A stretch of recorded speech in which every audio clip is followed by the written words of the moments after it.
والسلام على الكرام أصحاب النظام شيء لهم الفاتحة. أعوذ بالله من الشيطان الرجيم. بسم الله الرحمن الرحيم. الحمد لله رب العالمين الرحمن الرحيم مالك يوم الدين إياك نعبد وإياك نستعين اهدنا الصراط المستقيم صراط الذين أنعمت عليهم غير المغضوب عليهم ولا الضالين آمين.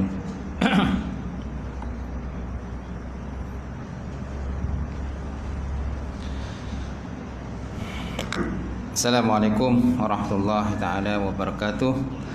Alhamdulillah rabbil alamin wassalatu wassalamu ala asyrafil anbiya'i wal mursalin wa ala alihi wa sahbihi ajma'in. Amma ba'd, fa inna asdaqal hadis kitabullah wa khairan hadi Muhammadin sallallahu alaihi wasallam wa syarril umuri muhdatsatuha wa kullu muhdatsatin bid'ah wa kullu bid'atin dhalalah wa kullu dhalalatin finnar. Qala Allah Subhanahu wa ta'ala fi kitabil azim, a'udzu billahi minasyaitonir rajim. Qul hal yastawil ladzina ya'lamuna wal ladzina la ya'lamun innama yatazakkaru ulul albab. Sadaqallahul azim. Maksudnya, adakah sama orang yang mengetahui dengan orang yang tidak mengetahui? Hanya orang-orang yang menerima peringatan daripada Allah Subhanahu wa taala itu orang-orang yang diberikan akal, yang waras Allah Subhanahu wa taala. Alhamdulillah. Wa qala Nabi sallallahu alaihi wasallam, la yu'minu ahadukum hatta akuna ahabba ilaihi min walidihi wa waladihi wan nasi ajmain.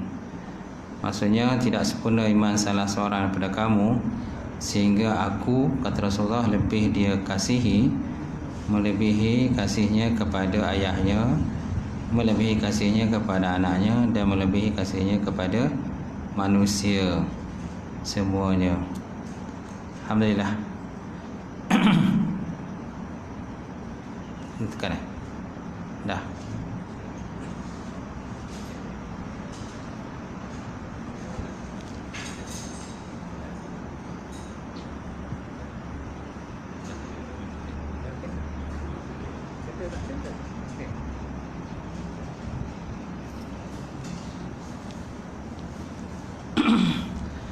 Baik, yang hormati Fadil Tuan Imam tuan juga ni, tak lupa juga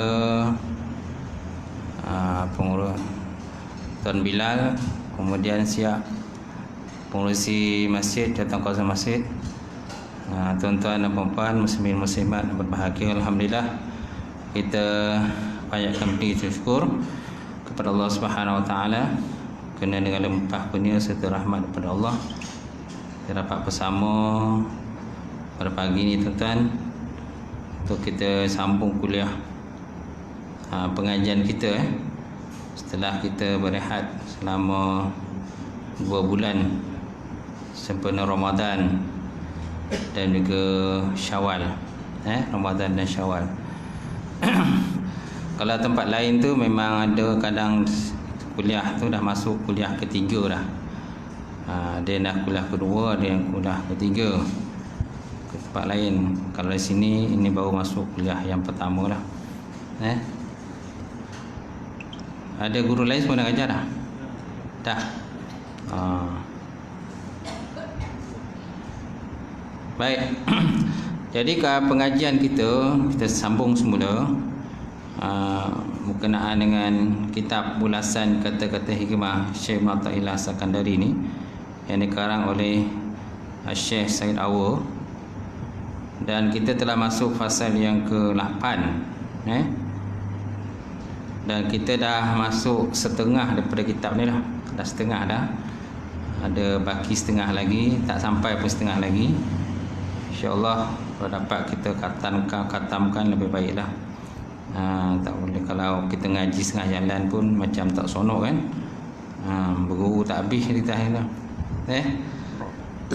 Ataupun ngaji ujung pangkal tak ngaji. Tu pun kadang tak faham juga. Dia datang-datang dah hujung, kan pakar itu dia tak tahu apa masalah, permasalahan yang dibincangkan di pakar, jadi dia tak faham sangat. Jadi kalau dapat daripada awal sampai hujung, sampai habis pengajian kita tu, insya-Allah lah. Hakikat kepahaman itu daripada Allah Subhanahu Wa Taala. Tugas manusia ialah mengaji, belajar, menuntut ilmu lah. Mana saja para ahli ulama kita dengar ada datang orang soleh, orang bijak pandai yang bijak tentang agama ni, kita kena belajarlah mengaji. Baik, kita sampai muka surat apa tu tuan? 292 dah.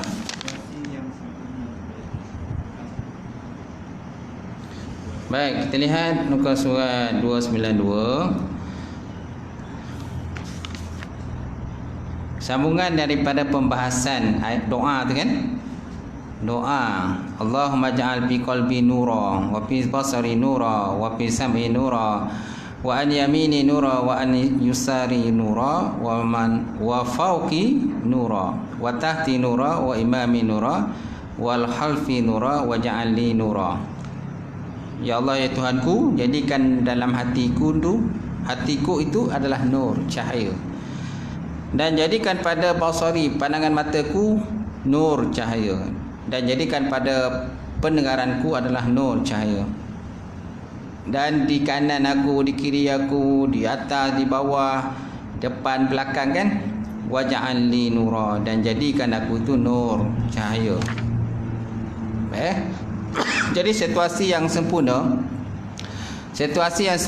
bagi manusia ialah apabila manusia menjadi cahaya sepenuhnya, dan perkara itu tidak akan berlaku kecuali setelah hatinya menjadi cahaya. Apabila wujud keadaan ini, tidak akan wujud lagi dalam hati seorang dalam sebarang bentuk kegelapan. So kita minta Allah Ta'ala pandangan mata kita penuh dengan nur lah, cahaya makrifat kepada Allah Subhanahu Wa Taala. Memanglah segi zahiriatnya memang semua pandang, semua nampak. Kan selagi mana orang tu tak buta, dia nampaklah, bolehlah melihat alam ini. Selagi mana telinga dia tak pekak, memanglah dia boleh mendengar apa saja orang cakap. Tapi berbeza dengan orang yang melihat dengan nur. Beda orang mendengar dengan nur. Mereka merasakan wujud Allah Subhanahu Wa Taala. Mereka merasakan diri mereka lemah, kan, perlukan selalu bantuan daripada Allah Subhanahu Wa Taala. Berbeza dengan orang yang makrifat kepada Allah dengan orang jahil yang tak faham. Orang yang jahil dia hanya pandang dari segi sudut material ataupun zahiriat semata-mata, tanpa melihat kepada dalam bentuk nur, cahaya dan juga hidayah petunjuk daripada Allah Subhanahu Wa Taala. Sebabnya kita ada zahir dan ada batin. Ada zahir, ada batin. Bila kita solat, mestilah bukan sekadar kan batang tubuh kita menghadap kiblat, malahan hati kita juga menghadap Allah Subhanahu Wa Taala. Baik. Keadaan-keadaan yang tinggi ini semuanya dirasai oleh orang yang menempuh jalan menuju kepada Allah. Apabila dia terus-menerus berada dalam zikir kepada Allah, melakukan ketaatan kepadanya Allah, beribadah kepadanya Allah, dan berdamping dengan orang-orang yang hampir dengan Allah Azza wa Jal. Lalu Syekh menyatakan seterusnya, anarul zawahir bi anwari as-sarir wa anarul sarair bi anwami as-safihi li ajli zalika afalat anwaruz zawahir walam ta'ful anwarul qulub was-sarair. Walizalika qila inna syamsan nahar taghrubul bil-lail, inna syamsan nahar taghrubu bil-lail wa syamsul qulub laisa taghibu. Wa syamsul qulub laisat taghibu. Maksudnya Allah Subhanahu Wa Taala membuat terang hal-hal yang kelihatan oleh cahaya, tanda-tanda sifatnya Allah. Anaruz zawair bi anwar as-sarir. Allah Subhanahu Wa Taala telah membuat terang kelihatan oleh cahaya akan tanda-tanda sifat-sifatnya Allah Subhanahu wa taala. Kemudian wa anara sarail bi anwar as-safihi. Kemudian Allah Taala membuat terang segala rahsia. Sarail mana segala rahsia lah, wahai para hamba, dengan cahaya sifat-sifatnya Allah. Semana kita ni ada dua, zahir dan juga batin, dalaman dan juga luaran. Benda luaran ini kan Allah Subhanahu Wa Taala boleh menarik kita untuk memikirkan tentang benda-benda zahir tadi, dengan kita melihat tanda-tanda segala sifat-sifat Allah Subhanahu Wa Taala yang ada pada benda yang dicipta oleh Allah Subhanahu Wa Taala di alam ini. Okey. Kemudian yang kedua, dalaman pula, hati kita. Segala hati kita boleh menjadi terang kalau Allah Subhanahu Wa Taala nak membukakan hati dan juga minda kita lah dengan segala cahaya sifat-sifatnya Allah Subhanahu Wa Taala. Jadi sama ada lahiriat ke, zahiriat ke, kan, dalaman ke dan sebagainya, semua itu di atas hidayah petunjuk daripada Allah Subhanahu Wa Taala. Kalau Allah Taala tidak membuka hidayah petunjuk tadi, maka kita hanya nampak benda-benda yang zahir saja. Benda-benda batin, benda-benda spiritual kita tak nampak. Bukan saja alam jin ke, syaitan dan sebagainya. Bagi orang yang hanya nampak pada zahir, mereka tidak mengakui alam jin, tidak mengakui alam gaib, alam ruh dan sebagainya. Apalagi dalam konteks-konteks orang kata mempercayai tentang sifat-sifat Allah Subhanahu Wa Taala yang ditinjau dalam bentuk dalaman, dalam hati kita. Li ajli zalika afalat anwaruz zawahir. Oleh itu cahaya zahir boleh hilang. Wa zalika wa ajli zalika afalat anwaruz zawahir walan ta'fun anwarul qulub wasarain. Dan kerana demikian, kan, segala nur cahaya zahir ini dia boleh hilang. Walam ta'ful, padahal segala cahaya-cahaya qulub, cahaya hati dan segala rahsia ini dia tak hilang. Cuma tadi Allah Taala kata ada dua, alam zahir dan alam batin lah. Benda zahir dan benda tak nampak. Benda yang zahir Allah Taala boleh terangkan pada kita lah, boleh nampakkan untuk kita memikirkan kepada Allah Taala apa rahsia-rahsia benda zahir Allah Taala telah buat. Kemudian yang kedua, Allah Taala buka pada kita, menyingkap kita benda-benda batin, alam-alam batin, kan, alam-alam ruh dan sebagainya, rahsia hati, tetap mukasyafatul qulub, membuka rahsia-rahsia hati dan sebagainya. Itu pun di atas hidayah petunjuk Allah Taala dan juga bantuan daripada dia. Cuma kemudian kata pengarang atau musannaf Allah Taala, benda zahir, alam zahir ni dia boleh hilang, tu je. Sedangkan benda batin dia tak hilang. Dia kata cahaya nur petunjuk di alam batin tak hilang. Walizalika, dan kerana demikian, kila dikatakan orang, inna syamsan nahar taghrubu bil lail. Sesungguhnya matahari siang dia boleh hilang dengan sebabnya munculnya malam. Inna syamsan nahar taghrubu bil lail. Sesungguhnya matahari siang itu dia boleh hilang dengan sebab malamnya datanglah, malam muncul, maka hilanglah cahaya matahari. Bila cahaya matahari hilang, tak nampaklah apa benda yang kita boleh lihat, kecuali ada lampu, kan, ada bantuan-bantuan alat tertentu untuk kita melihat. Yang kedua, wasyamsul qulub laisal taghibu. Sedangkan matahari hati tiada dia hilang. Matahari hati itu dia tak pernah hilang ataupun tak pernah tenggelam lah. Itu bezanya. Matahari cahaya siang dengan cahaya hati. Cahaya siang boleh hilang dengan tenggelamnya matahari, sedangkan cahaya hati kita tidak hilang, kan, melainkan sesuatu yang telah ditetapkan Allah Subhanahu Wa Taala. So kita minta Allah selalu kepada Allah supaya kita sentiasa dibukakan rahsia-rahsia hati kita, untuk dapat menghampirkan diri kita selalu kepada Allah Subhanahu Wa Taala, tuan-tuan. Baik. Setelah itu Syekh Ibn Athaillah memperkatakan tentang penahanan pemberian. Penahanan pemberian, ujian daripada Allah dan juga anugerah sesuatu daripada Allah. Lalu bila menyatakan seterusnya dalam kata-katanya, liyukhaffifu alamul bala alaika ilmuka bi annahu subhanahu huwa mubli wal mubli laka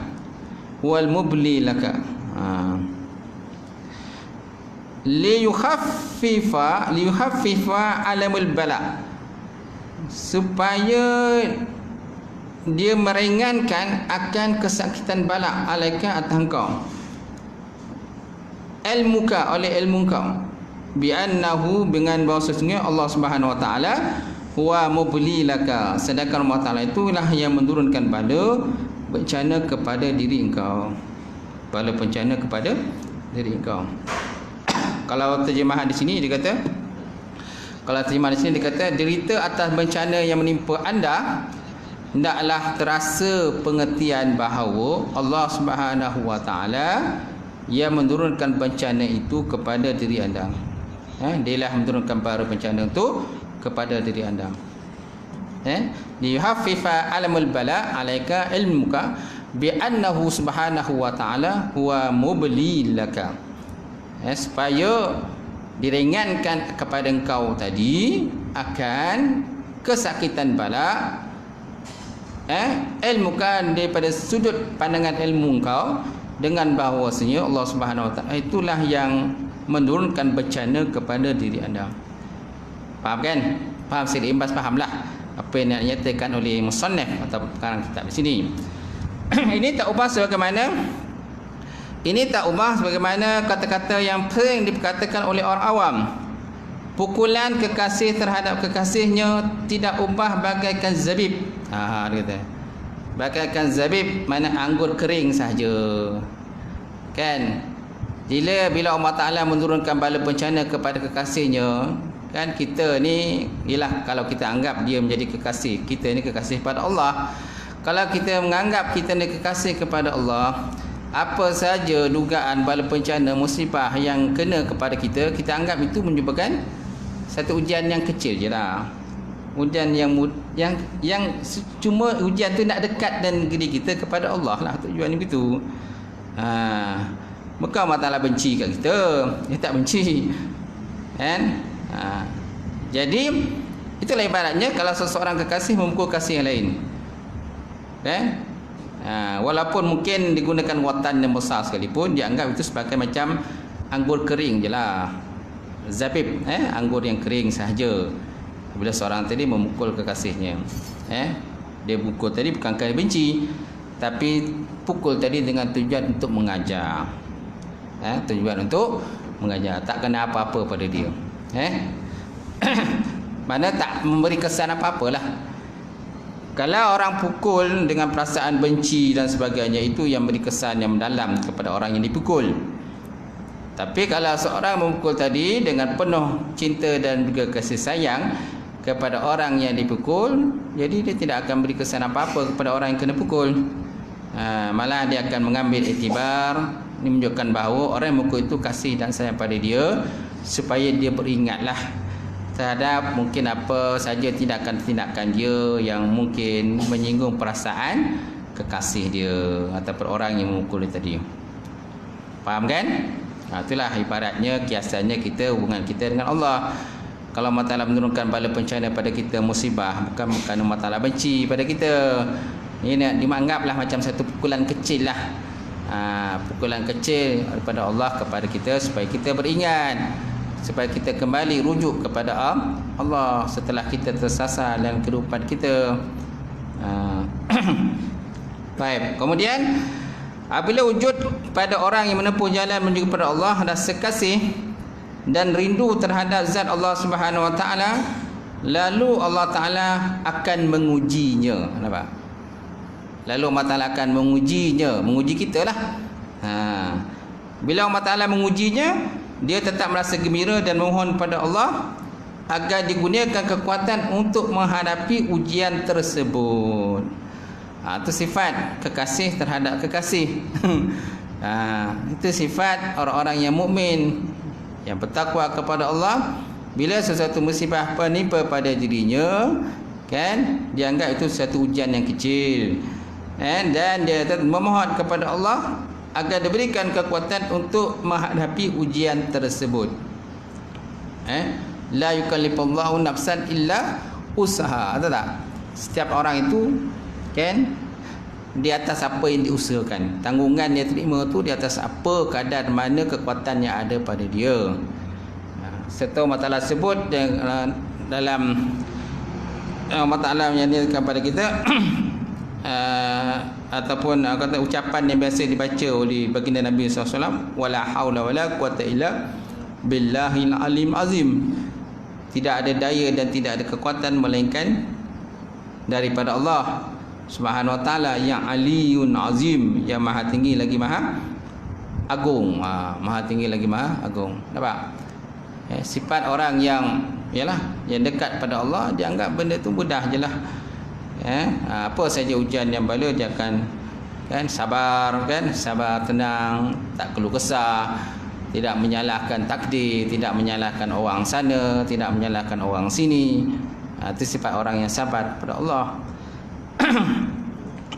Baik, penderitaan akibat ujian yang dikenakan oleh Allah Subhanahu wa taala kepada anda akan membuatkan anda merasa ringan. Buatkan kita rasa ringan. Apa saja bentuk ujian Allah Taala pada kita, kesakitan, derita, kematian, bala bencana, musibah, kemalangan, kebakaran, sakit, stroke, kena stroke, jantung lah, macam-macam lah zaman sekarang penyakit ni. Penyakit 3 serangkai, 4 serangkai, 5 serangkai macam-macam sakit yang berangkai-rangkai ni. Baik, setiap itu kalau dikenakan pada dia, dianggap itu merupakan satu ujian yang ringan. Apabila anda mengetahui Allah lah yang sebenarnya menguji anda dengan penderitaan tersebut. So mana kalau kita tahu hakikat yang mendatangkan musibah itu daripada Allah, so kita anggap benda itu mudah, benda itu ringan saja. Walaupun kadang-kadang ialah sukar untuk kita nak terima. Contohlah kalau duit kita hilang, rumah kita masuk pencuri, habis harta benda kita dicurinya, habis semua diangkut, TV diangkut, peti air diangkut, komputer diangkut, handset diangkut, semua ada, habis semua angkut. Kalau nilai kan dekat berapa ribu habis kan, tapi dia sabar kan. Itu semua adalah ujian daripada Allah Subhanahu wa taala. Kematian orang yang dikasihi dan dicintai. Anaknya seorangnya, contohlah kahwin lama berpuluh tahun dapat anak seorang, tiba-tiba anak pula insiden meninggal dunia. Itulah anak kita seorang tu kan, tiba-tiba Allah Taala tarik pula anak dari nyawa dia. Dahlah tinggallah laki bininya tuan-tuan. Jadi naklah kita anggap tuan-tuan, apa saja musibah yang kena pada kita, sebenarnya ada lagi orang yang lebih teruk musibahnya daripada kita. Nampak? Kadang separuh daripada kita ni anggap musibah, akulah orang yang paling teruk terima musibah, tak ada orang lain dah. Tapi bila kita buat comparison, perbandingan dengan orang lain, rupanya ada lagi orang lain yang lebih teruk lagi musibah dia. Ujian lebih berat lagi. Anak contohnya, baru dapat anak lahir, tidak berapa lama anak tu disahkan oleh penyakit jantung. Nampak? Jantung berlubang tuan-tuan. Baru dapat anak, tiba doktor sahkan anak dan jantung berlubang. Nak proses, nak operate, perlukan paling tidak pun 20,000, 30,000 lah. Mana nak cokau kat tu? Mana nak cokau kan? Duit masa tu. Kalau ada duit simpanan, okey je lah. Kalau tak ada duit simpanan, ni lama tunggu anak tak dapat. Ni baru dapat seorang. Dapat pula disahkan oleh doktor setelah buat orang kata diagnos kan, istilah kita kan. Dia dapati bahawa jantung berlubang. Nampak? Masya Allah tuan-tuan, satu ujian yang berat lah kepada separuh daripada kita ni. Dia anggap itu satu ujian yang berat lah. Separuh orang dia kata tak masalah pun. Tapi kebiasaan memang satu ujian yang berat lah. Kerana nak proses, nak operate tu, mungkin kadang buat pergi luar negara dan sebagainya. Banyaklah kos dia, dengan tambang dia macam-macam lah. Dan tidak pun berdebat 30,000, 40,000. Macam itulah. Baik. Penderitaan akibat ujian yang dikenakan oleh Allah Ta'ala kepada anda akan membuatkan anda merasa ringan. Apabila anda mengetahui Allah lah yang sebenarnya menguji anda dengan penderitaan tersebut.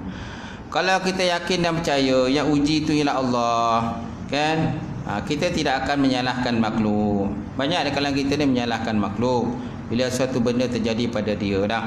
Memang zahiriat kita nampak makhluk yang buat, aturkan semua hakikatnya daripada Allah Ta'ala. Baik. Apabila manusia mengetahui Allah yang mengujinya, sedangkan Allah Ta'ala lebih utama kepada orang mukmin berbanding dirinya sendiri, dia akan merasa berat, kan? Jadi kalau dia kata yang buat ni manusia, bukan Allah yang atur semua, dia tu yang menyebabkan dia rasa tu benda tu berat sangatlah.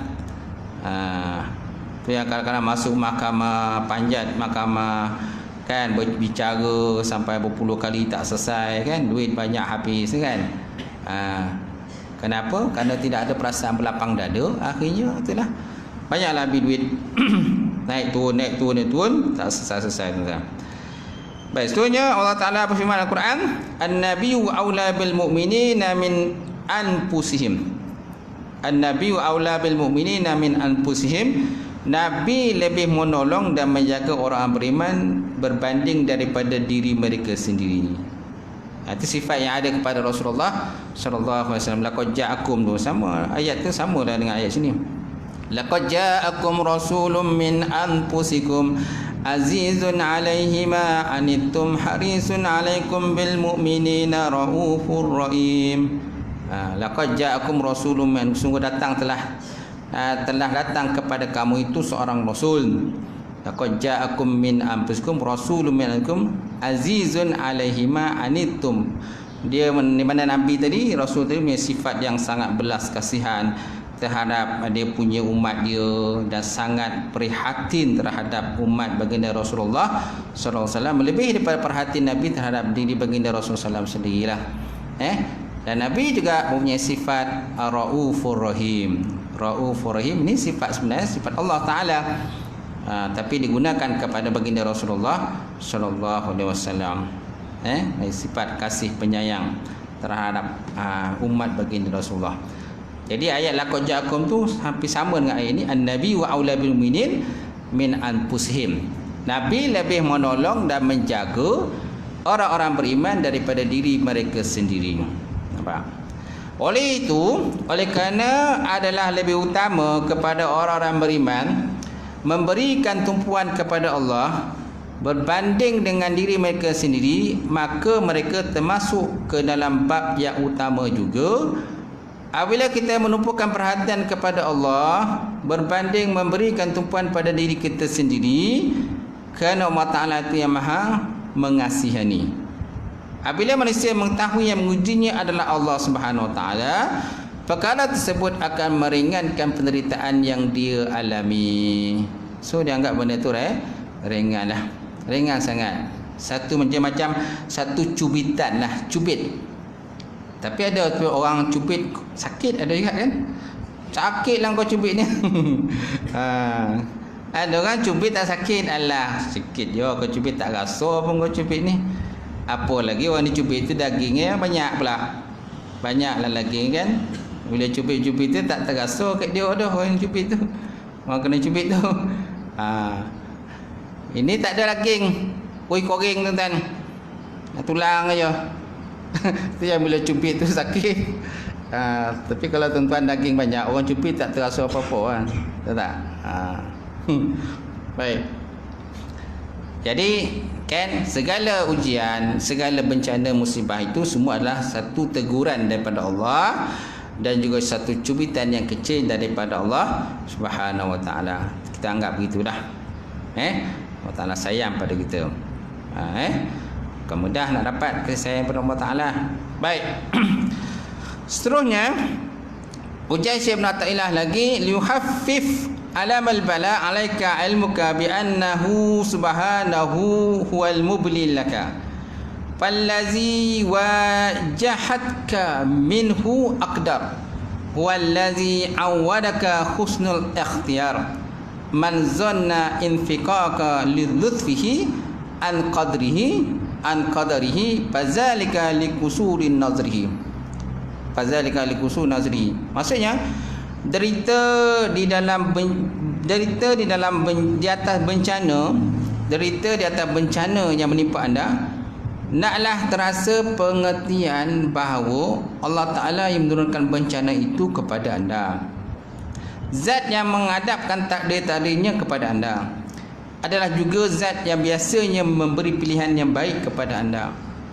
Barang siapa yang menyangka lepasnya kasih sayang Allah Ta'ala daripada ketentuan, cubaan ataupun bencana Allah, sangkaan itu muncul kerana kurangnya pemikiran orang yang berkaitan. Terhadap ujian dan juga benda bencana daripada Allah Ta'ala tadilah. Okey. Jadi naklah kita menganggap liyukhaffif alamul bala alaika ilmuka. Kan naklah kita menganggap benda tu ringanlah. Kan bala bencana tu ringan pada kita dan juga teguran daripada Allah Ta'ala terhadap diri kita. Kemudian fallazi wajahatka minhul aqdam huwallazi awadaka husnul akhyar. Kan derita di atas bencana yang menimpa anda, itu terjemah tu. Yuhafifah tu dia tak ada terjemah kat situ. Yuhafifah sampai huwal mubtali laka tu dia tak terjemahkan. Dia terjemahkan tu ambil daripada fallazi wajahatka minhul aqdar sampai situ. Daripada situ baru dia terjemahkan. Okey. Fallazi itu maksudnya derita. Derita. Dan derita di atas bencana yang menimpa diri anda, naklah terasa pengertian bahawa Allah Ta'ala yang menurunkan bencana itu kepada diri anda. Zat yang menghadapkan takdir-takdirnya kepada anda, itulah zat Allah Ta'ala lah. Adalah juga zat yang Allah. Zat maksudnya Allah, dalam Quran itu Allah. Adalah juga zat yang Allah yang biasanya memberi pilihan yang baik kepada diri anda. Barang siapa yang menyangka lepasnya kasih sayang Allah Ta'ala daripada ketentuan, maksudnya cubaan dan bencana daripada Allah Ta'ala, sangkaannya itu muncul kerana kurangnya pemikiran orang berkaitan. Jadi sangkaan dia yang tak elok tu akan muncul lah bila dia anggap, orang kata semua tak kenalah daripada Allah Ta'ala ni. Kata Allah Ta'ala zalim lah, Allah Ta'ala tak adil lah. Tak adil lah Allah Ta'ala buat aku macam ni, kenapa tak buat pada orang lain, kenapa aku aja yang kena? Kan? Ini menyalahkan takdir pun tak boleh juga. Okay? Kerana Allah Ta'ala pun pernah kata, aku di atas sangkaan diriku terhadap diriku. Kan? Aku di atas sangkaan hambaku terhadap diriku. Apa yang disangka terhadap diriku, itulah aku, kata Allah Ta'ala. Kalau dia menyangka aku ni tak adil, kalau dia menyangka aku ni zalim, maka aku tak adil dan tak zalim lah. Kalau dia menyangka ni aku ni adil, aku ni tidak zalim, aku ni semua yang berbaik lah, maka jadilah dia baik. Aku di atas apa sangkaan hambaku terhadap diriku. Itu sebabnya kita naklah menyangka benda-benda yang baik semuanya daripada Allah Ta'ala lah. Sama ada apa saya yang kita kena, itu hakikatnya adalah benda yang baik. Ada rahmat di sebalik pada itulah. Baik. Seterusnya nombor 90 dah tak? Okey, bawah garisan bawah tu. Apabila kita merenung satu-satu perkara, tentu kita akan mengerti turunnya bala bencana itu sebenarnya mengandungi rahmat yang lembut daripada Allah. Nampak? Apabila kita merenung satu-satu perkara, tuan-tuan, Allah Ta'ala suruh kita renung, tafakkaru, kan? Tafakkaru.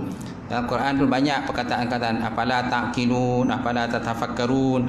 Kenapa engkau tak fikir, kenapa kau tak cek, kenapa engkau tak semak terhadap diri engkau, kan? Banyak kadang-kadang kita hanya semak orang lain, diri dia tak nak semak. Tak nak semak mana tak cek lah diri dia. Dia sibuk salahkan orang lain. Apabila kita merenung satu-satu perkara, tuan-tuan, kata musannif, tentu kita akan mengerti turunnya bala bencana itu sebenarnya mengandung rahmat. Rahmat yang lembut daripada Allah Subhanahu wa Ta'ala. Nampak? Allah Ta'ala bersifat latif, lemah lembut. Allah juga bersifat qadir, maha berkuasa. Kan? Bila Allah Ta'ala bersifat qadir, maha berkuasa, dia yang tidak menafikan Allah Ta'ala itu bersifat latif. Sifat latif tetap ada kepada Allah Ta'ala. Bila Allah Ta'ala bersifat Ghafur, Maha Penyayang, dia juga tidak menafikan sifat Qadir yang ada pada Allah Ta'ala. Sifat gagah perkasa, kan, Mutakabbir kan, sifat gagah perkasa yang pada Allah Ta'ala kan, tetap ada. Sifat latifnya tak. Walaupun benda tu macam kata ada pro dan kontra kan. Latif dengan Qadir, kan, kuasa dengan lemah lembut, tak? Qahar pun gagah juga. Qahar, Al-Aziz, Qahar. Bila sebut tentang Al-Aziz, Al-Qahar, tidak menafikan sifat latif yang ada pada Allah Ta'ala. Sifat lemah lembut tetap ada kepada Allah. Nampak tak? Kerana latif itu salah satu daripada sifat yang wajib kepada Allah Ta'ala. Baik, kemudian misalnya kerana bencana itu seseorang menghadap kepada Allah lahir dan batin, dan nafsunya menjadi lemah dan juga sebagainya. Bila bencana berlaku pada kita, tuan-tuan, kita akan fokus menghadap sepenuhnya 100% kepada Allah supaya kita dihilangkan bencana tersebut, kan? Bila sesuatu musibah pada kita, kita akan mohon kepada Allah supaya dimudahkan urusan kita apabila telah terjadi bencana tersebut. Kalau boleh, kita dapat kembali semula pada asal. Kembali semula pada asal. Kalau rumah kita contoh terbakar, habislah semua harta benda dalam rumah kita, kereta bukan habis terbakar sekali sebab ada dalam rumah, kan? Kadang ada sebuah orang kereta duduk dalam rumah. Ada sebuah orang kereta duduk dalam rumah, kereta tak keluar-keluar, tuan-tuan, berselimut dalam rumah. Bila rumah terbakar, habis kereta terbakar sekali. Tak? Sifat Allah, orang yang kata hampir diri kepada Allah, dia anggap itu satu cubaan pada Allah Ta'ala, dan dia minta pada Allah Ta'ala supaya kembali semula pada asal balik. Adalah Allah Ta'ala ganti balik dengan rumah yang lain, kan? Adalah Allah Ta'ala gantilah dengan kereta yang lain yang lebih baik daripada itu. Kalau ahli keluarga meninggal, contohnya Allah Ta'ala gantikan ahli keluarga yang lain. Isteri meninggal, contohlah, isteri meninggal, ditakdirkan isteri meninggal, Allah Ta'ala gantikan dengan isteri yang baru. Betul tak, Mam? Kalau Imam ganti dengan isteri yang baru. Suami meninggal, tadi isteri meninggal, suami duduk dalam rumah, sakit, nak keluar tak boleh, rumah terkunci, terbakar, kan? Maka Allah Ta'ala menggantikan dengan suami yang baru. Dengan izin Allah Ta'ala lah. Itu kalau nak ganti yang lain. Kalau tak ada lah ganti. Sampailah bila-bila, kan? Seorang. Baik. Di samping itu harus sedari juga datangnya bencana merupakan ujian daripada Allah. Kalau orang yang ditimpa ujian tersebut sabar menghadapinya, kedudukan di sisi Allah Ta'ala akan meningkat, nampak? Kata musannif.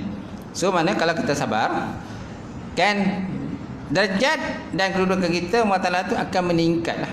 Meningkat. Malah semakin hampir kepada Allah Subhanahu Wa Ta'ala. Sebaliknya bila dia tak sabar, tuan-tuan, tak tahan uji-uji, kedudukannya akan menurun di sisi Allah Subhanahu Wa Ta'ala. Dia akan turun. Asyik keluh kesah je, kan, menyalahkan takdir, menyalahkan orang sana, menyalahkan orang sini. Semua tak kena pada dia yang kena. Dia je yang betul. Ini pun masalah juga. Jadi dia bukan semakin dekat pada Allah, malah semakin jauh daripada Allah Subhanahu Wa Ta'ala. Kita nak semakin dekat kan semakin jauh. Baik. Seterusnya kita lihat ke atas tu balik, bawah daripada kata-kata tadi. Kita ambil sikit lagi, tuan-tuan. Kasih sayang Allah Ta'ala tidak akan terlepas dari ketentuan yang berkaitan dengan hak orang beriman. Atas nama Allah yang baik itulah Al-Latif, yang maha lemah lembut. Kelembutan Allah Ta'ala itu tidak akan berpisah daripada qadarnya. Nampak? Kelembutan Allah Ta'ala itu tidak akan berpisah daripada qadarnya. Kalau ada qadarnya menyatakan begitu, rumah si fulan itu akan terbakar pada sekian-sekian bulan, tetap akan terbakar juga. walaupun apa juga tindakan yang dia buat untuk tak terbakar, pasti akan terbakar. Kerana terbakar itu memang sudah ketentuan dia. Walaupun ketentuan yang menyatakan rumah orang terbakar, mentakdirkan begitu, kan, tetapi kelembutan Allah Ta'ala tidak akan terpisah daripada zat Allah Ta'ala. Al-Latif tetap akan ada pada Allah Ta'ala.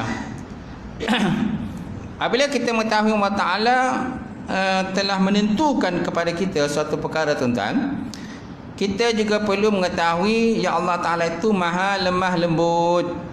Allah Ta'ala itu maha lemah lembut. Al-Latifun bi'ibadihi, Latifun bi'ibadihi. Allah Ta'ala itu latif hamba-hambanya. Kemudian seterusnya tidak akan ada pemisahan antara kelembutan Allah Ta'ala dengan qadarnya. Kerana maha lembut itu adalah nama antara namanya yang baik. Kerana lemah lembut itu adalah nama yang baik yang ada pada Allah. Al-Qadir, maha berkuasa juga adalah nama Allah Ta'ala yang baik. Ketika mana orang Islam mengetahui hakikat ini ialah merupakan qadar Allah yang tidak terpisah daripada kelembutannya Allah, ia akan merasa rehat dalam menghadapi qadar Allah dan merasa tenang bila harapan dengan tempat-tempat yang menjadi ketentuan qadar Allah atas dirinya, para sahabatnya dan juga orang-orang Islam seluruhnya dah. Dia anggap itu merupakan memang takdir Allah, ketentuan Allah Ta'ala. Bila Allah Ta'ala dah menentukan takdirnya, kita tak boleh terpisah daripada takdir Allah Ta'ala. Selagi mana kita hidup dalam alam yang Allah Ta'ala buat ini, tuan-tuan, Allah Ta'ala ciptakan ini, selagi itulah kita tidak boleh terlepas daripada takdir Allah Subhanahu Wa Ta'ala. Betul tak? Kerana Allah Ta'ala itu ada satu sifat ta'aluk. Sifat ta'aluk kan, kalau kita mengaji sifat 20 tu, ada 6 sifat yang ta'aluk, berta'aluk. Bermakna ta'aluk, talabus sifat amru zaid min zat, menuntut sifat satu pekerjaan lebih di atas zat Allah Subhanahu Wa Ta'ala.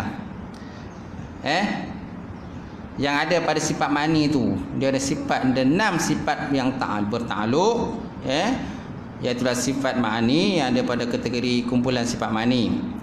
Kudrat, iradat, ilmun. Hayat tak termasuk sifat ta'aluk. Kudrat, iradat, ilmu, hayat tak masuk. Sama, basar, kalam, kecuali hayat. Hayat tak termasuk. Sifat hidup tidak ada ta'aluk. Yang ada ta'aluk ialah kudrat, iradat, ilmun, sama, basar, kalam. Sama, basar, kalam, mana ada 6 sifat yang berta'aluk. Baik. Kemudian antara sifat yang ada pada Allah Ta'ala lagi ialah sifat istighna. Istighna dan juga sifat iftikar. Apakah dikatakan sifat istighna dan apa dikatakan sifat iftikar? Sifat istighna ialah kayanya Allah Ta'ala itu di atas sekalian alam. Kayanya Allah Ta'ala itu di atas sekalian alam. Itu nama istighna. Sifat iftikar pula ialah berhajatnya alam kepada Allah. Berhajatnya alam ataupun selain Allah Ta'ala itu kepada Allah Subhanahu Wa Ta'ala. Tidak ada siapa yang alam ini yang tidak berhajat kepada Allah.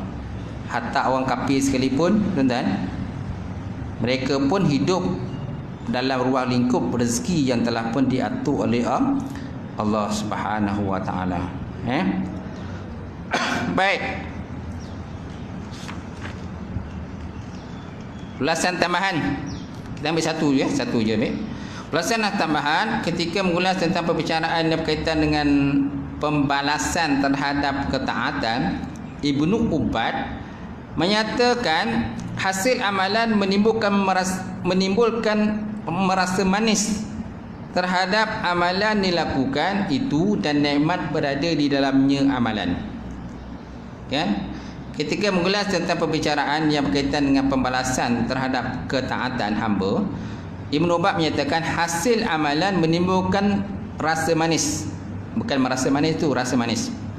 Hasil daripada amalan yang kita buat itu kan, sembahyang, puasa, zakat, buat taat, kan, menguatkan menyambung silaturahim, taat bapa, tu tak? datang selalu ke masjid, solat berjemaah, apa saja cabang-cabang ketaatan ni tuan-tuan. Bila kita buat, kita rasa manis tuan-tuan. Manis kan, seronok kan. Tak ada apa yang amalan yang kita lakukan dan nikmat berada di dalamnya amalan. Kan? Selagi kita beramal benda tu, kita merasa seronok, manis, kan?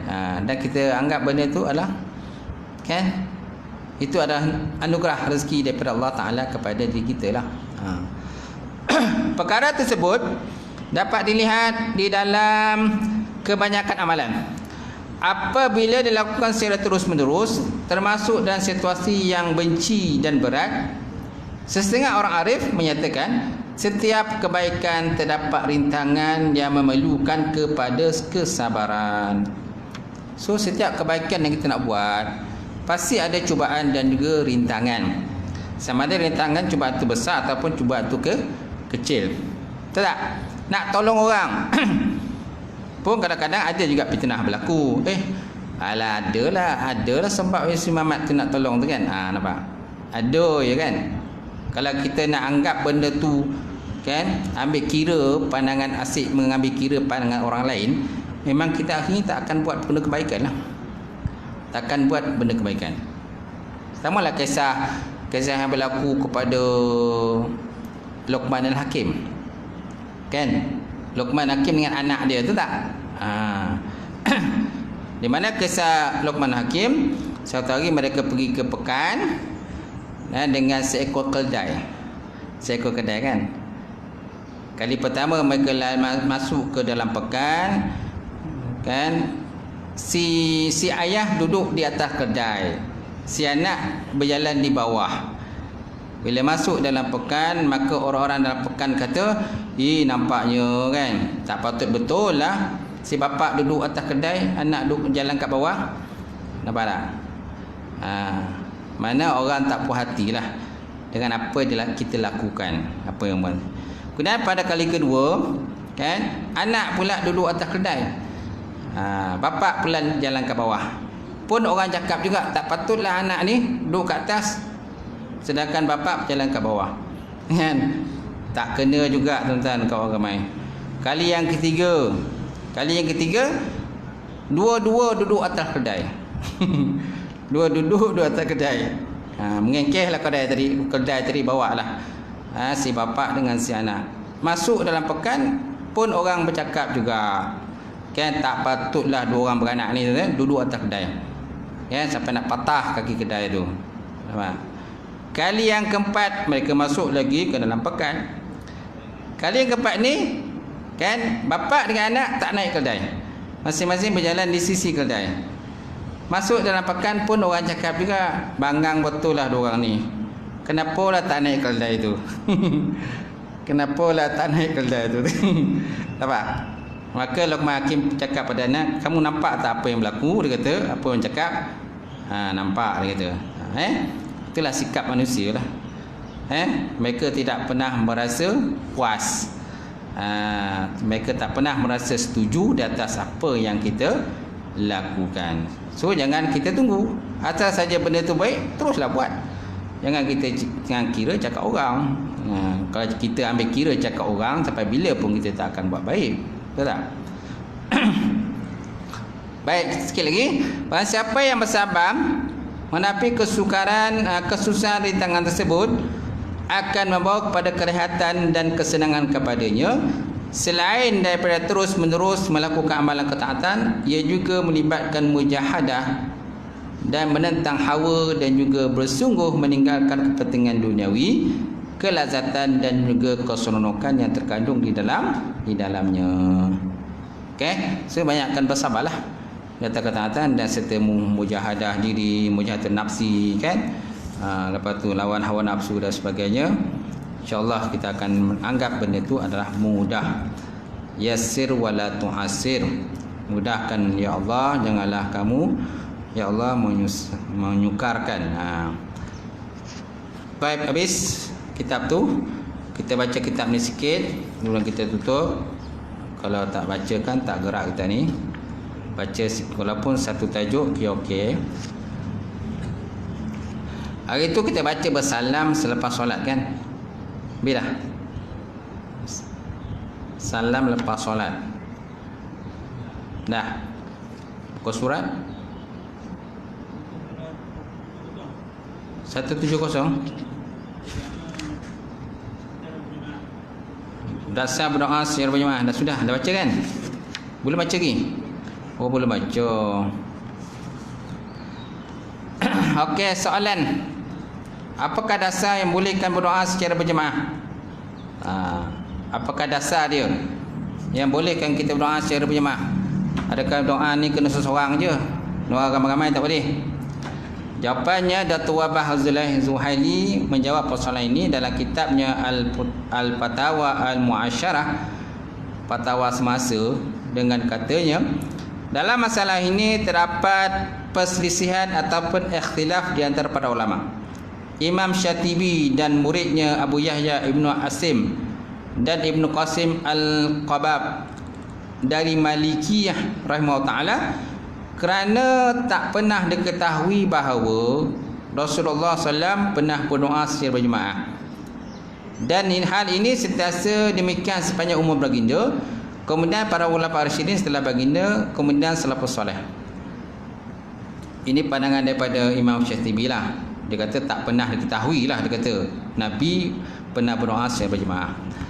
Adapun yang dilakukan oleh kebanyakan ahli sunnah, antaranya ialah Ibnu Irfah Al-Maliki dan jumhur ulama mazhab, adalah berdasarkan apa yang disebut oleh Al-Hakim dalam kitab Al-Mustadraknya, sahih isnad hadis yang menyatakan bahawa Nabi SAW bersabda yang bermaksud, tidak berkumpul sekumpulan orang lalu sebahagian mereka berdoa sementara yang lain mengaminkannya, malaikat Allah Ta'ala akan mengkabulkan dia. Nampak? Ini hujah dia lah, menyatakan boleh. Dia kata Nabi bersabda yang bermaksud, tidak berkumpul sekumpulan orang. Nampak? Sekumpulan ni mana jamak lah, ramai. Kalau tadi seorang kan, sekumpulan orang lalu sebagian mereka berdoa sementara yang lain mengaminkan doa, malaikat Allah Ta'ala akan mengkabulkan permintaan orang yang berdoa tadi. Kemudian terdapat risalah yang baik dan dapat dipercayai dalam hal dalil berdoa secara berjemaah yang dikumpulkan oleh saudara saya sesama Muslim bangsa Amerika. Dia memberikan pada saya salinan yang ada dalamnya terdapat banyak dalil di mana diaminkan oleh orang berdoa dan yang mendengar. Ni ada risalah lah, risalah yang baik yang dapat dipercayai lah. Okey.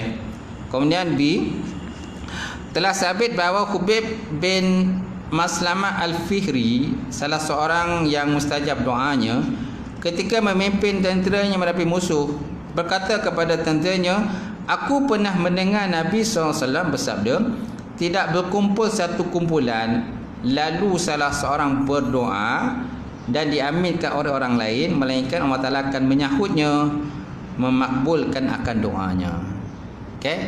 Okey, B ni lebih kurang sama dengan yang A yang peringkat atas tu lah. Nak menyatakan tentang kebolehan berdoa secara beramai-ramai. Bolehkan doa bersama beramai-ramai. Kemudian bersalam selepas solat. Hukum bersalam selepas solat. Apakah hukum bersalam selepas solat? Jawapan berjabat tangan dan bersalam-salaman atau bersalam-salaman setelah solat hukumnya ialah sunat istihbab. Hukumnya sunat saja. Nak salam boleh, tak nak salam pun tak apa kan. Dalilnya hadis riwayat daripada Bukhari dalam sahihnya dalam bab Al-Manaqib daripada Abu Juhaifah. Beliau berkata Rasulullah sedang melakukan perjalanan daripada Hazirah menuju kota apa tu? Bahak. Lalu baginda berwuduk, kemudian mendirikan solat zuhur 2 rakaat dan solat asar 2 rakaat. Ini jamak lah ni. Sedangkan waktu itu baginda menggunakan tongkat besi. Maka orang ramai yang berada di sekitar baginda mengambil tangan, lalu mengusap muka mereka dan dengan sapuan tangan tersebut. Abu Juhaifah berkata, lalu aku pun memegang tangan baginda Rasulullah, maka aku pun meletakkannya di wajahku, di mana tangan baginda lebih sejuk daripada air dan lebih wangi daripada bauan minyak kasturi, minyak wangi. Lalu Nabi SAW bersabda, dia kata, tasafahu yazhabu ghillu watahadu tahabbu watashabu sahna watashabu sahna. Berjabat tanganlah kamu, kan, berjabat tanganlah kamu lepas mayang, pasti hilang sifat dengki. Dan naklah kamu saling memberi hadiah, pasti kamu akan saling menyayangi. Dan hilangkanlah kebencian, ini sifat saling bermusuhan. Manakala berjabat tangan setelah selesai solat, tidak ada seorang pun daripada ulama yang mengharamkannya. Mereka berpendapat hukumnya berjabat tangan adalah sunat, dan itu adalah bid'ah hasanah, bukan bid'ah yang mubah yang diharuskan. Jadi bid'ah yang baiklah. Bolehlah salam. Tak salah pun kalau nak salam. Ada orang kata bid'ah salam ni, itu tak. Ada isu kah? Sebenarnya tak ada bid'ah pun. Kalau bid'ah pun bid'ah hasanah lah. Bid'ah yang baik. Bid'ah yang baik kan? Kerana dia apa tadi? Boleh menghilangkan sifat hasad dengki. Hasad dengki, cemburu buta, macam-macam lah sifat-sifat yang tak elok lah. Bila kita bersalam ni dapat dihilangkan. Apalagi kalau kita salam tu peluk pula kawan kita tu kan. Peluk pula kawan tu, nampak?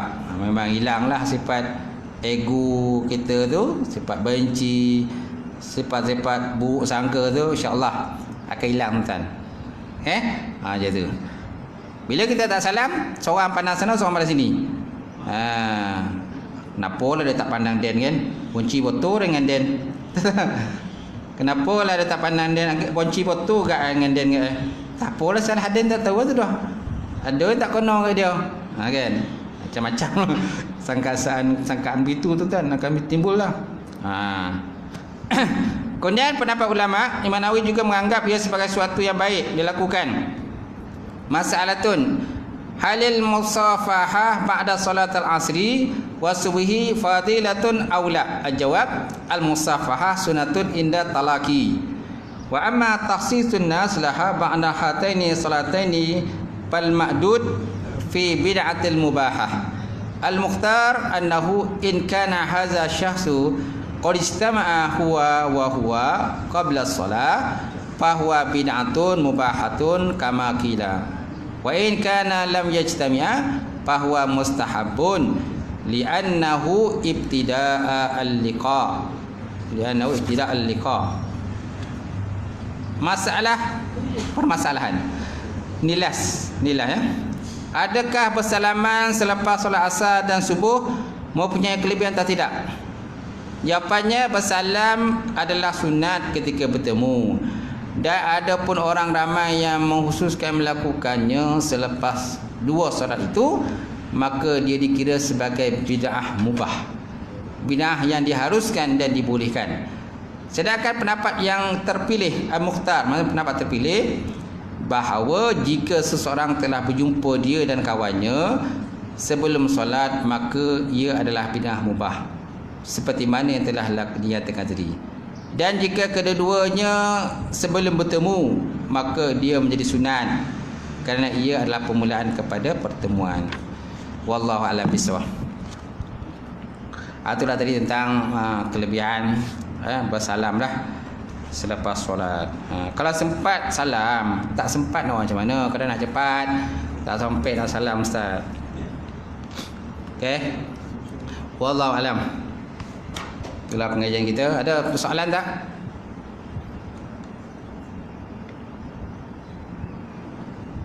Yang kajian tanya mana? Swita, tanya mana?